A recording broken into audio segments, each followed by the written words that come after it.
In my eyes, 1.1 million views isn't really viral to me anymore. 35,000 accounts have 1 million followers on TikTok. Is it better to be TikTok famous or Instagram famous?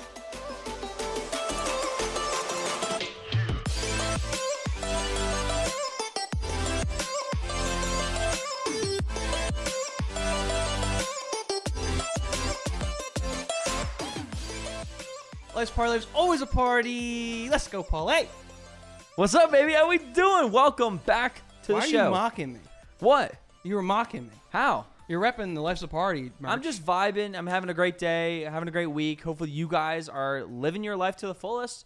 And thanks for joining us, as always. So that's what I'm going to do is live life to the fullest to start the episode. Because we haven't chugged much on this show recently. We haven't shouted out our friends from Down Under, Scuba Beer. So check out Scuba Beer. The link is always in our description and caption on all our videos, especially our episodes. So check out the link. We have a code at Life's a Party. Our code is Life's a Party. Use it. You get 10% off for the whole store, Paul. We still have that code. I'm going to scuba. Paul, you had a very adventurous weekend this weekend. I did. Ryan's going to crack. Oh. I don't even know, crack. He's chugging the bottle here. Scubas are great for bottles and cans, depending on what you get. But definitely check it out. Use our code Life'sParty at scubabeer.com for 10% off. They are great chugging tools. My weekend, it was a fire weekend. I had a great week. First off, I'm just hurting over here. Paul just keeps going. we can't, we got to ignore the pain. Yes, you were partying this weekend. You were driving boat. I was having a great weekend. Well, I was having a great week, so that's where we're going to start. Ryan's a big Yankee fan. I am a Yankee fan. He likes Yankee Stadium.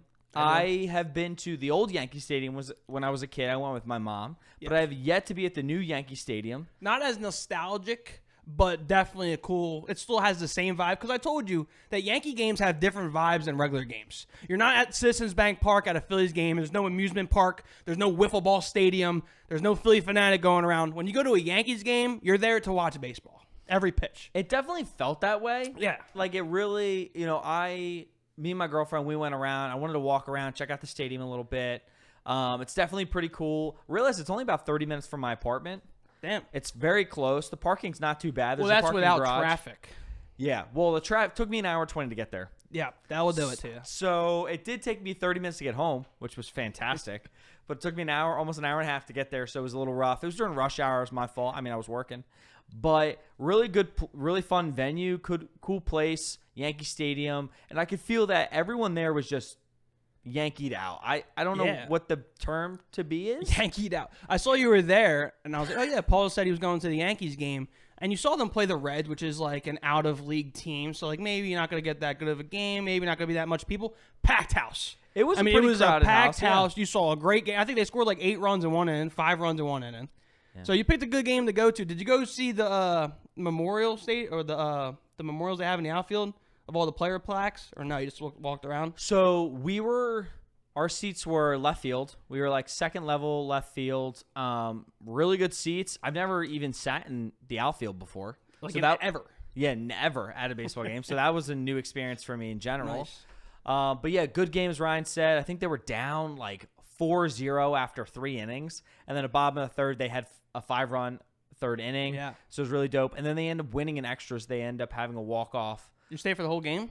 We left. That's the worst, when you leave a game and then like you're listening to the game on the radio and it's like, oh my God, the Yankees just put off the greatest comeback. And it's like, motherfucker. No one say a word for the rest of the ride home. We just missed the greatest comeback in sports history because you had to leave early. So that's the biggest problem with sports games and fans leaving early. You want to beat the traffic. Oh, we're going to beat the traffic. See, that's the problem with people. They always want to beat the traffic or they want to leave early because they're just like, oh, it's done. It's over, right? I'm telling you, I never leave games. Like, I don't. I never leave games. If I paid, growing up, I didn't get to go to a sporting event all the time. So when I got to go, it was like, no, I'm staying here. Even to this day, like, most of the sporting events I go to, I will be there the full time. If it goes in extras, we're staying. Like, I don't leave. That's just not how it works. The only reason I left is because, one, it was a new stadium that I've never been to. It's in the Bronx. It's not the best place. And then I was with my girlfriend, and we parked about 2 blocks away. And we were with friends. So she was like, I don't want to walk. I don't feel comfortable, super comfortable just walking back you and I in the Bronx. In the Bronx. So she was like, we're going to go with the other 4 of our friends, one who's a police officer, huge dude. It was like, I feel more safe if we leave with everyone. I was like, whatever. And then I'm looking later online. I see they win the bottom of the 10th. I'm like, don't even look at me, Renee. Yeah. We're done talking to me tonight. We missed the comeback. So that was really cool, Yankee Stadium. The following night, I went to a minor league stadium. Yeah, but you didn't go for the game. You went for the dollar beers. The beers, baby. Minor league baseball, they got to bring you in the door somehow. They bring you with these promotions, and one promotion that the New Jersey Jackals have, which is a great little stadium right by my house, $15 ticket. It's perfect to get in, and dollar beer night. That's great. That's time. electric. What you get any beer for $1? I think it's 3 beers. It's like PBR, Miller Lite, and Coors Light for $1. It's pretty solid. I kind of wish I was there. That's kind Right? of Like, electric. it's a good Were time. there people just completely shit-faced? Absolutely. It always is. That's the whole thing. They probably have like extra security there for the game. Did anything like go on that was like, what the fuck was that guy doing? See, not going to lie, I wasn't paying attention because I was pretty You hammered just that blacked game. out. I had Do you a even really know good who night. won the game? I don't. Doesn't know the score. Doesn't know how he got home. Doesn't know who won the game. I do know how I got home. I'm surprised he got the stadium right that he was at. But it was funny because we went to Quick Check after the game, and I told somebody, I was like, "Yo, I don't remember leaving the stadium." I was like, I remember getting up in the morning, but like once I left the stadium completely gone. I remember getting up in the morning. Oh, so you weren't dead. That's good. That's good. That's a good thing. I remember waking up at my house. Don't know what happened though. But the weekend was really good, and You were driving a boat. I was driving a boat. And I never knew this. We went to go do a golf video. Whoops. That's a tease. But you said you got a boat license, and I was like, I never realized that you went through that process. Because I heard that it's an semi-easy process to get your boat license, but I was shocked to see that you actually went through with it. Yeah. He's pulling it out. I'm going to pull it out. You never pull out. I don't. No, but this is pretty cool. So this is my boating license. It's a little dirty, unfortunately, with my wallet. But what's cool about at least New Jersey boating license is that it doesn't expire. Yeah, so it's like once you do it once, you're good for life, which And is you're good. wild. Yeah, the whole point is I remember we ended up going through the course, my dad and I, because I think right around the age of like 18, I really wanted to buy a jet ski. So me and my dad were looking into jet skis and like renting jet skis and like all this stuff, right? And the boating license, I think, is only like $65. It's like a 6-hour course. You take some few tests, and then you get the boating license, and it doesn't expire. So, But you said you had to go into like a classroom and take tests. Like Yeah. it's not like virtual or that easy. You still have to go in and take a class, and then you go in and take a test as if it's like the SATs or something. Yeah, at least, I mean, it used to be. It might have changed with, everything going online now. There are virtual ways. What's of like an getting it. example of a question? I don't know. Like how much can you go? How mile per hour can you be when you're going past the buoy or some shit? Yeah, for us, right, this weekend I was on the lake. And like the lake, for example, or the bay, there's different signs and different things that like, it's like no wake zone, which is, just don't make waves. There's like diamonds, which mean like hazardous, or like rocks you stay away from, right? Like there's different signs out in the lake, and it's just kind of that stuff. Yeah. Or like pathways, right? Like if you're going boat to boat, like which way do you go? Port, starboard, different terms and that kind of thing. But that shit's important. I saw a viral video on TikTok where like, I don't know if you saw this video, but it was like this little, like not a tiny boat, but like a littler boat, and some big boat was flying past it. And it was like the waves were crazy. This boat was about to go under and sink. Like that boat would be done. Like thousands of dollars just sunk because this guy was speeding in a no wake zone. Yeah, no wake zones are important because of the fact that like if you're docked, like all your boats are docked, and you have a wake that goes through it, that the boat is gonna It's like a tsunami. It's gonna hit the Tidal dock. wave. It's gonna hit other boats. Like it's gonna ruin and have a lot of damage to all of the boats. So like that's why the no wake zone's there. But honestly, first time ever driving the boat. Wait, you never drove a boat? Nope. Like even when you're a kid and you go out like on like I go on my uncle's boat, it's like, oh, you could drive for a little. It's pretty easy. It's pretty simple. I'm not gonna lie, but at the same time, it is super nerve wracking because like boating is like no joke. Like I don't know how to explain it, but you don't have as much control as like a car. You have know? nowhere near the amount of control. You don't have a brake. Like you don't have as quick of like a whiplash. It's like I don't know how to explain it. Yeah, It's so like, when you drive a boat, obviously you're on the water. So like when you turn right, it's delayed. it's not like it's not an immediate. It's like turn. delayed, and then if you try to go back to the left, it's like no, everything kind of flows. It's delayed, right? Like you anchor, we put an anchor out, and then we still have a good amount. So like the boat's still moving a little bit. Yeah. You got to make sure you're far enough away from everybody. Dude, docking the boat's the scariest part. You got everybody running around tying ends, like throwing shit. Like, it's just like a lot going on. No matter what, I truly believe this. No matter what is how skilled you are at driving a boat or being a captain, owning your own boat, I'm telling you, every time you dock, it's a completely new experience. Like docking is Something's going to go hard. wrong. It's just different. It's hard. So for our docking, we only docked once, which was great. That's good. We got lunch, so we docked at like a restaurant, Nice. We went on the dock, and then we walked up to the restaurant. We called them up like 45 minutes in advance. Well, I was going to ask, like, what was your game plan going out with the boat? Was it like, let's just get a boat, we'll go out and like jump in the ocean, or was like there a game like no fishing, no crabbing? There was no, it was really just a party. It was like, yo, we're just going to celebrate it. We ended up going out for 6 hours. It was a fantastic time. We got yeah, but like you couldn't get fucked up though, because you no, had to I be didn't in part really of the drink. boat. Yeah, but I had fun. I was Well, loving. people drink and drive boats all the time, 100%. unfortunately. But No, I really just like driving a boat. Honestly, I didn't really care about, getting smacked up or anything. A lot of my friends, everyone did. My Paulie buddy, the captain. I was the captain. That's Paul what probably I had a did. little captain hat on. I should have. I do have one. I should have brought it. You know, it's funny. He's actually a captain now. You're still not a Yeah, comedian. you add that to the list. I am. Yep. I'm the captain. So, I'm the captain. but we were out there for like 6 hours. We were on a pontoon boat. It was just a lot of fun. Everyone was drinking. We brought some snacks. We got lunch halfway through. We docked a few times and we all swam. And then we drove around for like a while. Like at the end, probably maybe like the last hour, I drove a little bit. I let my buddy drive like for 20 minutes, and then we docked. And it was just a great time, man. It's fire.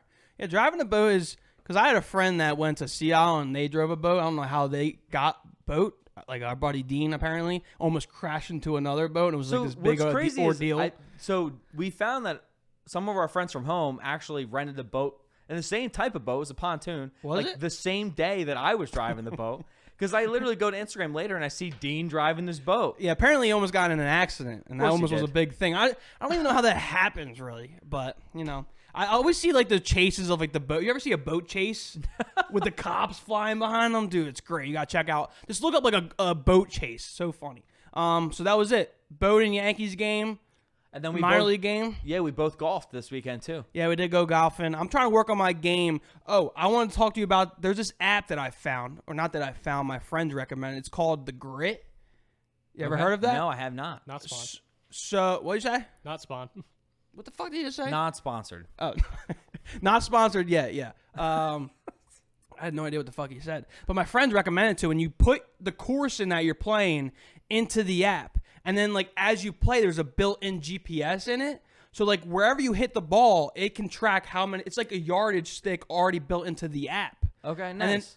And then after you get done a hole, you put in, like, oh, I missed the fairway. I two-putted. And it adds off, like, your statistics on how many fairways you've hit in regulation, how many times you're two-putting. It's a really dope app. It's free. So, check it out. I literally just downloaded it, and I haven't used it yet. But you get friends, so you have, like, connections. So, like, say I'm your friend on Grit, and you go play golf. I get a notification that you're playing blank course. Oh, that's dope. So, all right, Paul's playing Valley Brook right now. It's like 10:30 a.m. I get a notification. Then it's like, oh, okay, I can see that you got a 5 on the par 3. That's crazy. So I That's get- scary though. So I get a notification. I'll text you and be like, yo, what the fuck's up with the 5 on the par 3? So like my friends are all engaged in it, and they'll be like, they'll get text messages while I'm out with them, and they'll be like, oh, Joe, how'd you birdie 13? Or he had like 3 birdies in a row. Joe, I see you're on a hot streak. That's so it's dope. cool. So I haven't used it yet. I'm excited to use it. It's called The Grit. No free shout outs, but you'll have to download that, Paul. Yeah, I like that. No, golfing is a great time. Summer's a great time. I was looking at one of our videos on TikTok that did really well, and it was that idea of like going to get breakfast, going to golf, going by the pool, drinking all day, having a good summer day. Let's get into what we're going to talk about today. First thing we're going to do is we're going to go down a list of some debate topics, Paul. We really don't have much debates around here. We usually agree on a lot of shit. No, Most you of the don't. time. No, the fuck you Well, don't. it depends. Sometimes. So we're going to go down a bunch of debate topics and see where it takes us. See if it takes us down a little bunny hole, and we'll go from there. So the first one, social media based, is it better to be TikTok famous, Paul, or Instagram famous? You are the king of social media. TikTok has taken over Instagram in a way, but is it more beneficial to be TikTok famous or Instagram famous? So first thing is that because TikTok's new still, right now and for a while, it's been really hard to gain followers on Instagram.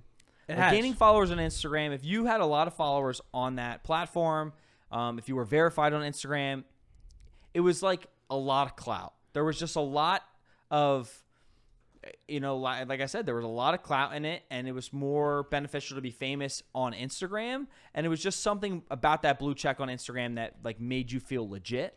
And like, I think, isn't Instagram more of a strict platform where they don't really blue check everybody, or is that Twitter? Like, is Twitter more strict about blue checks, or is Instagram more? Twitter's pretty strict about it. I know like one of them is like you got to be like really prestigious, really big celebrity to get a blue check on either Instagram or Twitter. I can't figure out. Definitely be Instagram. Twitter is. I think it is Instagram. Twitter. Like there's people who have millions of followers on Instagram and they're not blue checked. I know Twitter. You can only there's some people that have only like 100 followers and they still have the blue check. But there is that kind of sense where like if you have more of a following on Instagram, I feel like more people respect you because like. It's almost at the point where, like, girls make one video with their tits out, and then they'll get, like, hundreds of thousands of TikTok followers. But then you don't really get that on one post on Instagram, so if that makes sense. But it is more prominent if you have more of a following on Instagram than TikTok. I think that at least. It all depends, though, because right now, at least TikTok kind of being a large platform for a little over 2 years now, maybe 2.5 years now, it's become a lot harder to gain TikTok followers. Like, how many followers do you follow, every day now, and versus the beginning of the pandemic when we all just joined TikTok and we were like following a couple people every couple days, right? Yeah. Like it's a lot different and a lot harder to gain TikTok following. And I also think at the same time, it is more beneficial for you to be TikTok famous because the personal connection and the actual like recognition and building of a brand is more important with video than it is photos for traditional Instagram anyway, right? Like the community and connection you're building between being a creator and your audience is way more important, and it's just way more important and valuable now for TikTok than it is for Instagram. Like 100%, right? Like if I have followed a couple people on Instagram that were Instagram famous, right? Had the blue check, had a lot of followers. Did I really like know I didn't really know who they were. I knew kind of who they were, but I didn't like know them on a personal level because it was photos. Yeah, I agree. But for videos, you get a real sense of who that person is. Yeah, you feel 100%. as though you're connecting with them. You feel as though they're talking to you like a one-on-one basis. So the brand recognition and the actual connection to an audience is way more valuable on TikTok. I agree with you 100% there. Here's my question. This is not really pertaining to TikTok or Instagram. I guess it does. But do you think that there will ever be a point in our lives where we are numb to millions? Like, are we numb to a millionaire? Are we numb to 1 million views? Like, are we ever going to outgrow that where, like, 1 million's not enough? You know what I'm saying? Like, is $1 million really a lot of money? Like, I'm not saying, like, it is now. But I'm saying in, like, 5, 10, 15, 20 years in our lifetime, if I see a video go for 1 million views, I feel like it's almost getting to the point where it's like, that's not that impressive. Like, it's got to have 10 million views. It's got to have 20 million likes. I see it a lot when I'm looking at videos online or on YouTube, and I see like, 1 million views on this YouTube video. Oh, that's just average. Yeah, that's what I'm saying. Because, like, I know Dave Portnoy said, like, oh, yeah, this went viral. This video we put out, and I put out of this lady at this pizza review, it went viral. It went for 1.1 million views. In my eyes, 1.1 million views isn't really viral to me anymore. Not anymore, no. So that's going to be interesting to see how that's going to like evolve, right? Yeah, it's crazy because recently I saw a video on TikTok where it was 20.6 million likes. And I'm like, okay, that's clearly a viral video, That's viral. right? Like, if you go to a video and there's millions in the like counter, I think it kind of changes the perspective a little bit because a lot of people have seen it. And then I swiped over, saw how many views it had, and it was like 156 million likes or 156 million views with 20 million likes. So you're like, okay, there. And I agree with you where it's kind of more of like your like counter or your view counter has to be within the tens of millions, right? Like, like you can already see it kind of like 100%. I mean, if you had 1 million followers on TikTok, it was a big deal. And now it's more of like, okay, there are a lot. I think that's 35,000 accounts have 1 million followers on TikTok. So it's like 35,000 people. So you could fill up basically a baseball stadium of people who all have 1 million followers on TikTok. But at the same time, then, sometimes you scroll over, it's like, who has 5 million followers? Who has 10, right? And then you go up that way and you're like, Addison has like 60, and then Charlie has like 130, 140 million, right? And it's like, okay, like what is technically famous on the platform? Like how many followers do you have to get? And that number will just be continuing to get higher. Because if you were to ask me 10 years ago and showed me, let's say, 10 random influencers that have exactly 1 million followers, I could probably name 80-90% of those 10 people. Yeah. Now you give me 100 people or just 10 a million people they have following them, I probably don't know any of them. So it's just, you can already see it starting to evolve. And I love that comparison to like a stadium, because you don't really think about that. Because like when one of our views gets like 100,000 views, it's like, oh, that's not a great, I mean, it's a good performing video, but that's like selling out like Penn State Nittany Lions football stadium. Twice, right? It's wild. It's insane to me. But then it's just such on a lower scale compared to the media world. I don't know. I'm just already starting to see where like millions isn't a lot. Like, you know, is it going to go to billions? Like, you have to have 1 billion followers? I don't know. It's just a lot. We're getting numb to it. Next one, Paul. Next one. Children shouldn't be allowed to have cell phones until they are over the age of 13. Agree or disagree? I think 13 is an interesting age, though, because it is a teenager. I feel like they're going through a lot at their time. They're maturing. They're growing up. And at that point, like, they're going to leave the house. They're going to be around anyway. Like, is it worth having? Should they have a phone? I know I wasn't able to text till I was like 10, 11, 12. When did you get your first phone? I want to say like 5th grade maybe, because I needed to call for a ride home after basketball practice. So that's 11. So like 11, I started able to text, maybe 12. But like, so we're going to get to this later, and I just want to talk about, I think it's the next question. So I guess I'm going to go to it now. So it's kids are smarter than grown-ups. Do you agree or disagree? So we're going to combine the two. So my argument here is that kids should be able to have phones, I guess, what is it? What are we talking about, 12, 13? 13. They should, because it's an advantage. Like, you have an advantage on the world. Like, it's just, you have a head start on life. Like, generations are working differently now, you know, right? Like, the older people, like, oh, you don't need a phone. Like, I didn't need a phone when I was 12. No, but the access and the information that a kid can get now at 10 or 12 years old is just as informative if he were to read the fucking Harry Potter books. Like there's so much information on that phone, and they can get a head start on how they can be an entrepreneur, or how they can learn how to play an instrument, or learn how to shoot a basketball better. Like, they can have that all at their fingers at 12 years old. So why the stigma of like, oh, parents shouldn't allow their kids to have phones at 12 years old is kind of like out the window at this point, just due to all the access and information that you can get from a phone. So it's based on generations. Like, there's certain generations that are smarter than other generations. Like the whole president shit about how you have to be like, what are you, 60 years old to be a president? You have to be 35. That makes no sense to me. I think that in every world or every like era or every decade, like 21 to 35 is like prime knowledge in any decade. So we're talking 1980s, whatever. If you're 21 to 35 years old, that's like prime, like who's the smartest, I feel like, at least. Because you understand the younger audience, the younger generation, you also understand the older generation, and you're probably at your smartest in living in the actual generation you are now. I don't know. Does that make sense? It does. It's interesting. I think the information is a good thing and a bad thing, right? Like a prime example of this is I've seen like young girls, right? For example, where you see these young girls who are 11, 12, 13-year-olds. They look like they're 17, 18, 19-year-olds. Yes. But the problem is they look like that because they're not going through an awkward phase. And the only reason we all went through awkward phases is because there wasn't the internet, or there wasn't like this source that we could go and see what the older generation or our older peers right. But just because like. We're going through that doesn't mean that they have. No, they have. 100. I agree. I'm not saying they have to, but I'm saying that's the generation gap. Like, that's the difference of like, we went through that phase. That's why you look at us, and then now it's like they're not going through that. And I think our generation understands that. Yeah.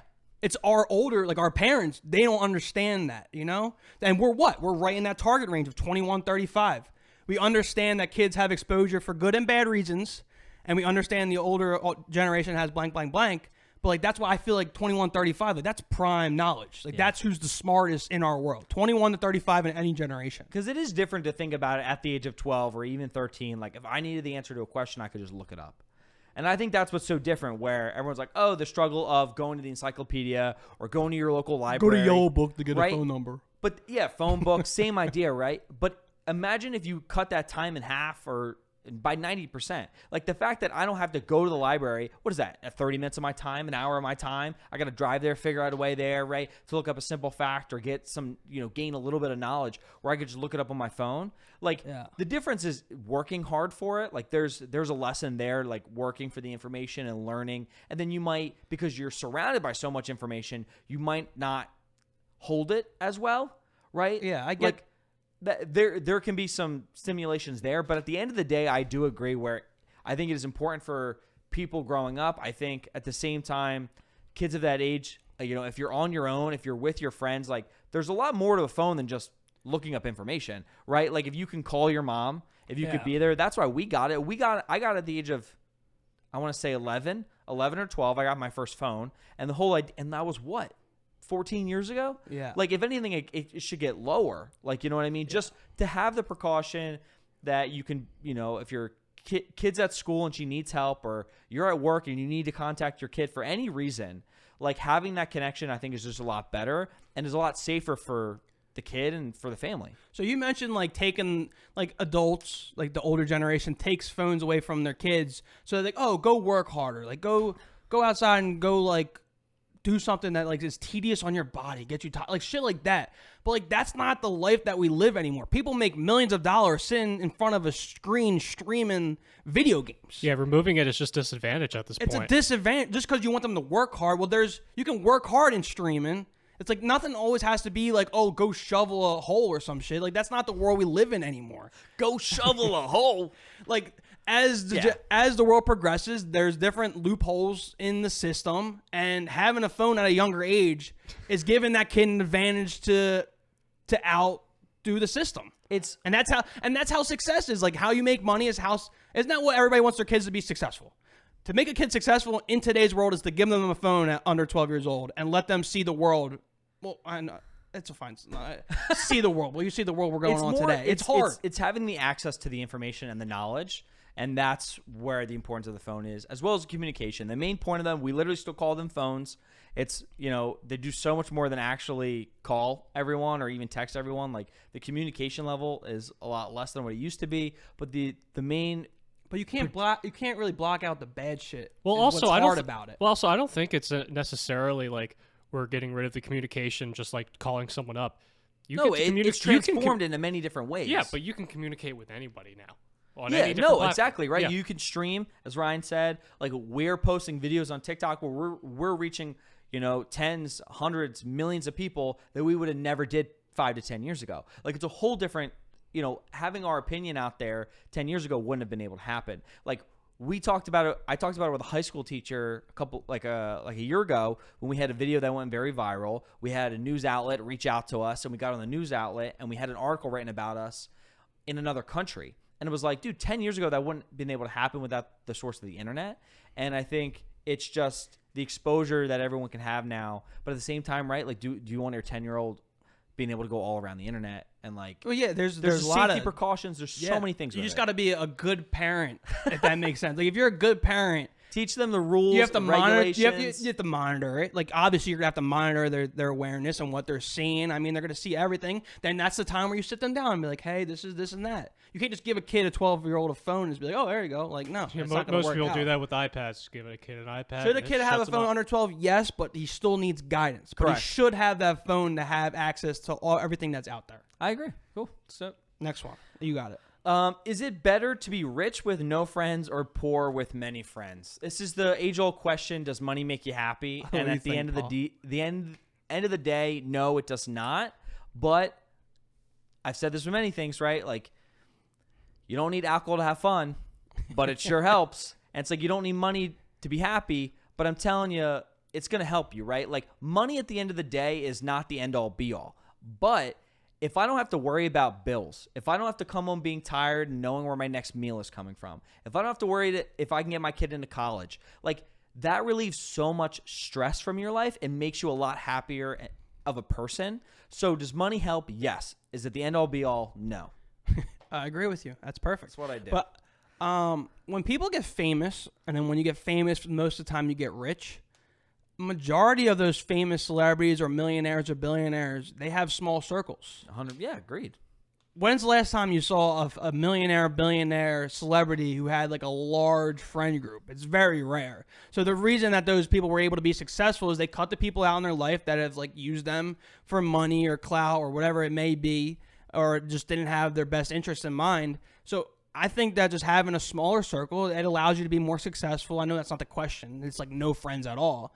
But at the end of the day, it's like if you become successful and you get a lot of money, you're most likely going to have a small circle, and that's important. So I don't know I didn't even answer the question. I think it's better to be poor with many friends. If you Do can, you, though? I agree. I'm saying if you can. I actually was talking about this recently with like neighborhoods, right? Like if you think about it, a lot of rich neighborhoods, what I've realized is they keep to themselves. Right? It's like I live in a house. I don't have a lot of neighbors. I have a lot of land. I live in a nice property. I go to work. I come home. I have my friends, that kind of thing. But at the end of the day, they stay away from their neighbors. They're not very heavily involved in their community. Or if you look at like poor communities, they're very community centric. Like everyone knows each other. Everyone's friends with each other. If you need eggs, if you need butter, if you need milk, right? Like you can knock on someone's door and they could help you out. Like there's an importance and there's so much value in that, and having friends and having a community that is behind your back and that can help you in times of need. And it's the difference of having money, you're like separate, like you're kind of by yourself. Or if you're poor, you might have to rely on your community a little bit better. And at the end of the day, like I love having a strong community. I love being able that, God forbid I need some help, I have someone there that can help me out and has my back. And it's like, to me, I think that's more valuable. I agree with you. And like that's why we see like, this is going to be wild, but like tribes that are like outside the United States, on why they're so like successful with little to no money, but they're always happy, smiling, no clothes. We have little food, but we share it, and we're nice to our neighbors. Like, yes, that's the ideal way to live. But like, it's hard to find a good community that look out for one another in the United States. Like Yeah, we can't even get along with one another. It's like not going to happen. So if it's not going to happen, I might as well take the money. The next one is the law too easy on celebrities? I don't know where you're going to go with this, Paul, but I feel like the law is too easy on millionaires or billionaires. You know why? Because they can just pay their way out of trouble. And I don't want to get into the details on examples of this. I mean, obviously, like Jeffrey Epstein, I watched his documentary, and how that case was just kept on getting pushed back and back. It's because he has money. Was it like shut up money, where they just pay you and then they shut up? Hey, here's $2 million. Don't rat on me. Don't tell the cops. Money is king. And if you have that money to tell people to shut up, I'll shut up for $3 million. Well, Actually, no. Well, what about those instances where it's just like, I don't know who said this to me. It might have been you, where it's just like, if you're super rich, you could just take the parking ticket, and that's just your parking costs. Right. That's yeah. So that's the main problem here is not that the law is too easy. It's that money is the issue. You're paying off people, or at the same time, because you have so much money, you run the joint. It's like there's a lot of very famous people that have a lot of money that are, in unfortunately a lot of control of the police department, or like different things, right? They'll ticket certain people, or they'll target certain groups of people, and like that's the problem. And at the same time, I mean, I've seen this too. I was in a more wealthier neighborhood recently, and I end up getting a parking ticket that was like absurd to me. Really? Like absolutely. I'm like, why? I'm like, what is going on right now? And I read the ticket, and I'm like, this is a bullshit ticket. That like my car, I'm gonna be completely honest, isn't the best looking car. My car is shit. Right? Like I don't have a very nice luxurious car. That's fine. I could afford a better car. I don't want one. I like my car. I don't want to pay a car payment. I'm okay with my car. I love it. That's not the point. But this ugly car, right, is in a luxurious, nice neighborhood. The cops saw it, probably thought it was, doesn't belong there. It doesn't belong there, and we're like, you know what? Let's fuck with him. Like screw him. We'll give him a bullshit ticket. And then he will never be back. And then he won't come back. And it's like, at the end of the day, like how screwed up that is, realistically. And do I know that was a factor where I got that ticket? Yes.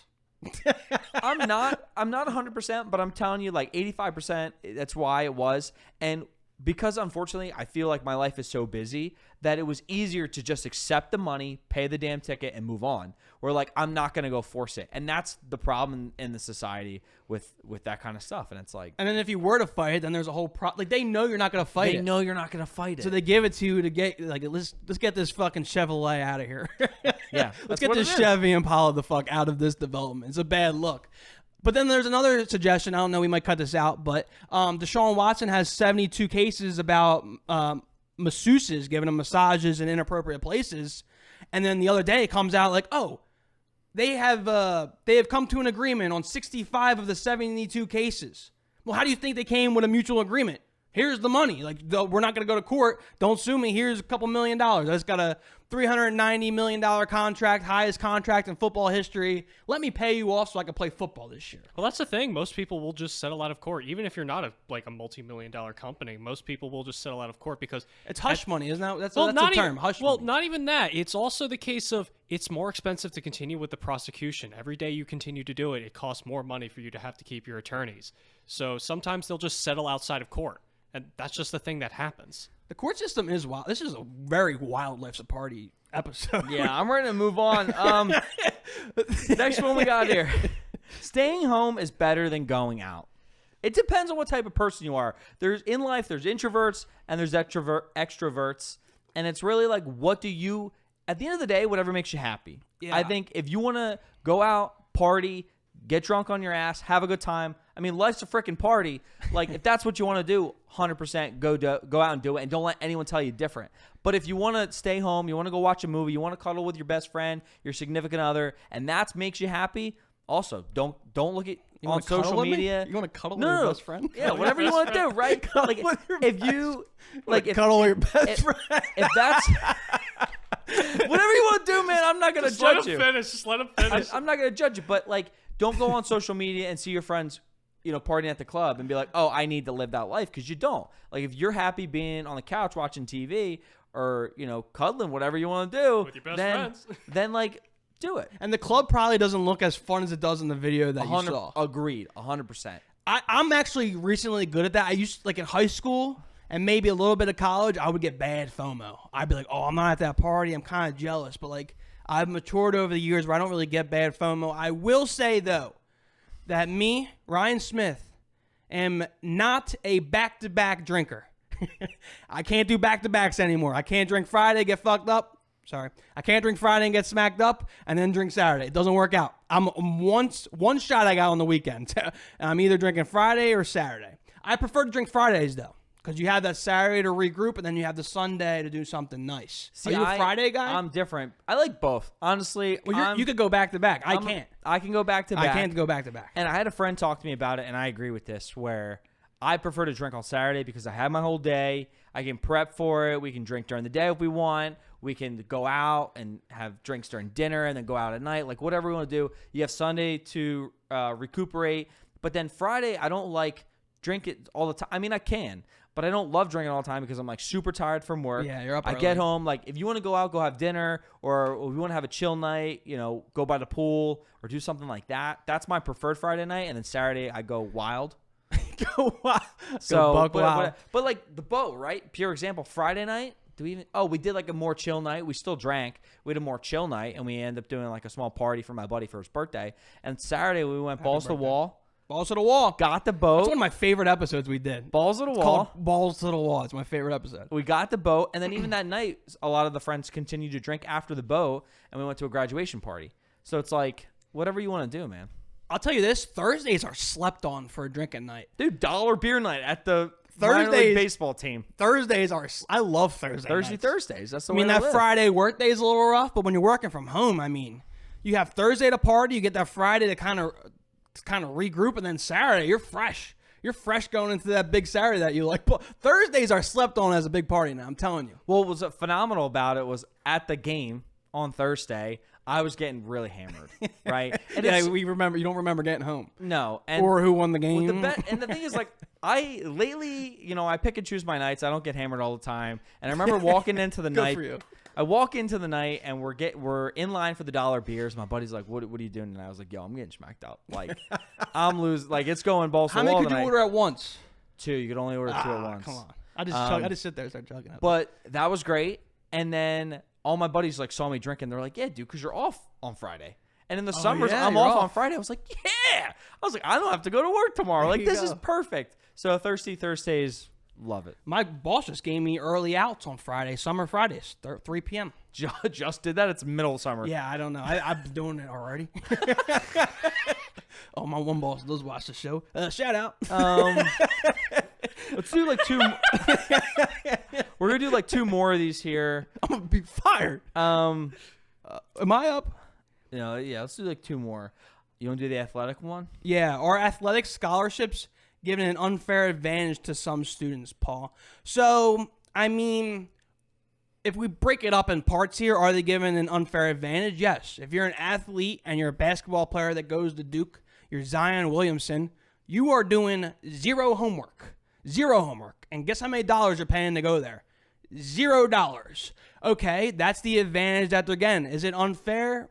That's debatable. I don't think it's unfair because they're athletic and they're using that gift to beat the system that I talked about earlier. Like, there's ways to beat the system. Being athletic is a way to get free tuition and possibly potentially get a job. So is it unfair to the students? Maybe, but I don't think so. Yeah, if you were another student, I'd be pissed though. At the same time, but then that's like my fault. Yeah, but then they were more skilled at something other than you. It's just annoying when you're trying to go through the system where it's like, I got my degree, and I worked my ass off to get this degree. I was in the library at 4:00 in the morning during finals week, and this guy was just. And Zion's got like 3 other guys doing his homework for him. Yeah, and doing his presentations. That does suck, but I don't know. It's even worse in today's world because these kids are getting paid millions of dollars, Paul, to play basketball or play baseball or play football in college. Like, the quarterback for Alabama has like $1 million deal. It's crazy. And he's a kid, it's a lot of fine lines of like, oh, is it okay? Like we talked about, how can 12-year-olds have phones? Can these 16, 17, or how old are you in college? 18, 19-year-old? Can the 18, 19-year-olds in college be given millions of dollars? It's going to be interesting to see how that unfolds. I'm going to be honest. But yeah. That's that one. And last one we'll do here along this is finals week too stressful for students. Now, do you have any like finals horror stories? Well, I know you have a bunch of final horror stories. Finals week is bullshit. Actually, it's like the whole week is your whole grade in college. You get up and go to class every day for how many months, and then just 1 week you have the longest papers to write. You have the biggest test, the longest test. You got 3 a day. You got the longest project. You got to write a term. It's just like, it's horrible for students. It's literally horrible. Yeah, I've had a few. I've heard you had a lot of not Red Bulls. You were actually drinking. I feel like, have I told this story on the show? Probably. When you just stayed up and started drinking beers. No, I think I've told that one. There's 2. Just tell them. It's really interesting. So finals week. I'll stop you if you did. Yeah, finals week. It is stressful, I believe. I wish college you could spread it out a little bit. I know they've tried. It's a little tough. Tried. Yeah, like they try to be like, oh, only certain majors you can do like finals on this day. Like, I know some of the systems try to help the students out. It should just end. Like, it should just, like, here's your class, and it's over. Like, there's no final. Just have, like, one last test. Yeah. Not have a whole fucking portfolio I got to hand in and do a bunch more work. You arguably do more work for that said class in that finals week than you do all year leading up to it. Oh, I agree. I mean, if my finals, like I said, so one of my final stories had a 10-page paper due.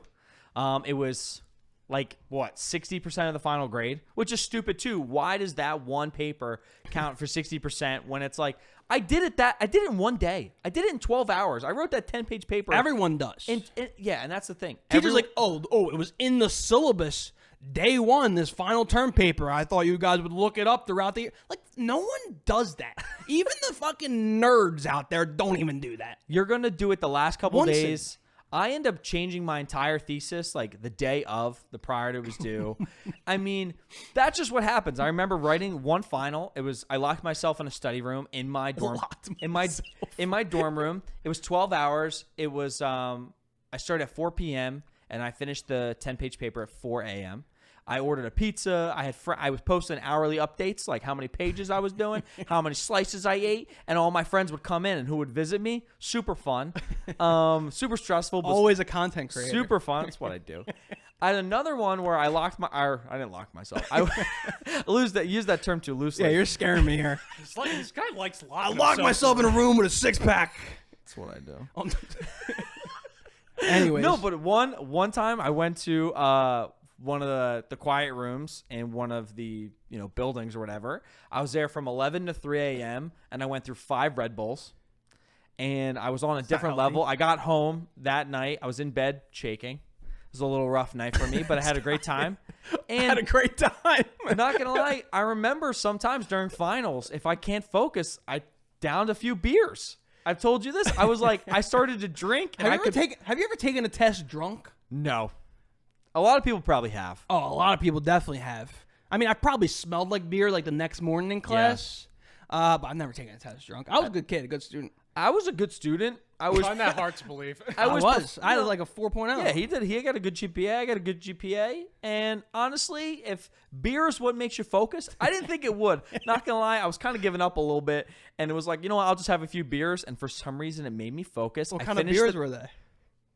Probably Bud Light, honestly. It was just like the go-to. No I free sponsors. had a few beers and did great on that paper, and here we are today. So There we go. You'll get through it, college kids, because I know we have a lot of college listeners. You'll get through it. It's shitty. System's fucked. Your 60% of your grade shouldn't count for a whole week.